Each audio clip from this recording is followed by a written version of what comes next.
My name is Tristan Sharps. I'm the Artistic Director of Dream, Think, Speak, and I'm currently standing right in the center of downtown Gwangju. Gwangju is a major city in the southwest area of South Korea, and I'm right in the middle of a 4 square kilometer area of pedestrianized shopping paradise. It's incredibly intense. There's a lot of music that's playing through speakers all around me. You might be able to hear a little bit of it. It's completely densely packed with people. It's densely packed with people throughout the day, right into the evening. So it's a very intense, very sort of vibrant area. It's very well known for its shopping, but what is perhaps less well known, certainly outside of the country and outside of the region, is that Gwangju is very important historically for an event, or a series of events that took place in May 1980 and beyond, when there was an uprising in favor of democracy, which was led by the students of Gwangju at the time, but was joined in by many people, many of the other inhabitants of Gwangju.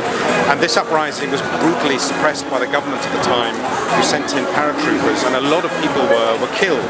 And it's something that has really marked a very significant point of history that has really marked this city, but has also had a big impact, a wider impact throughout the country and also throughout the region.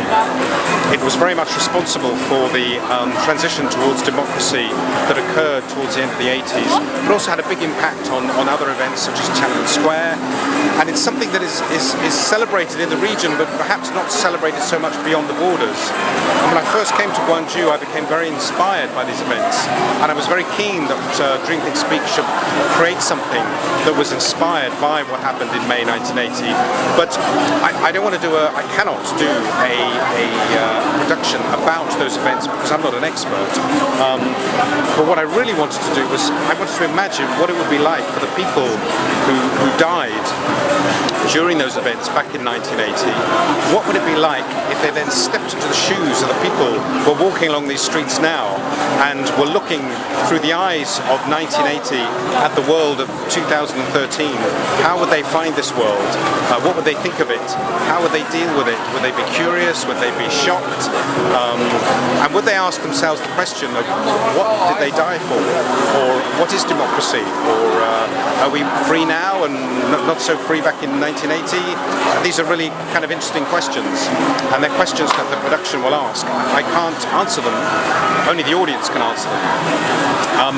It'll be a collaboration between Dream, Think, Speak and with artists and technicians from Korea and also from Japan. The production will be opening in Gwangju in South Korea before moving to Kochi and Kanazawa, both of which are in Japan. And every single thing that I'm experiencing at the moment, and that you're perhaps able to see behind me here in Gwangju, the spirit of everything that you can see, we'll recreate here. We are now in a location in the center of Gwangju. It's an abandoned building. I can't tell you at the moment exactly what the building is or what the building was. That will become apparent to the audience when they arrive for the production. But we're not aiming to recreate in a representational way everything that you've just seen in this building. It's the spirit of it that we want to recreate. That's the most important thing. It's the spirit of that very modern, very vibrant world that we've just seen outside. We want to recreate that here, inside this space. The production is also going to be moving on to 2 other spaces. One is in Kochi, the other is in Kanazawa. They are both very, very different buildings. I can say now that the building in Kochi in Japan is an art gallery, which is a completely different kind of building to this one, and also very different to the building where the show will be recreated once again in Kanazawa, also in Japan. So in the art gallery world, I think that extraordinary, vibrant world, which also exists in Kochi, in Kanazawa, in Tokyo, in London, in Paris, and so many cities around the world, we're going to recreate that in a slightly different way. Because it's an art gallery, the context is different. We're going to recreate it much more as an installation, as if it was an installation that was in the art gallery.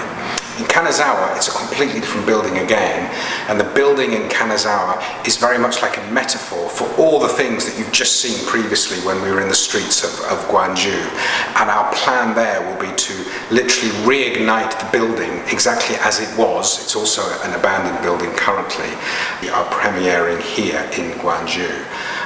The production will be the same production, but it will move in different ways and it will be reconfigured and recreated because the spaces, all three spaces, are very different spaces.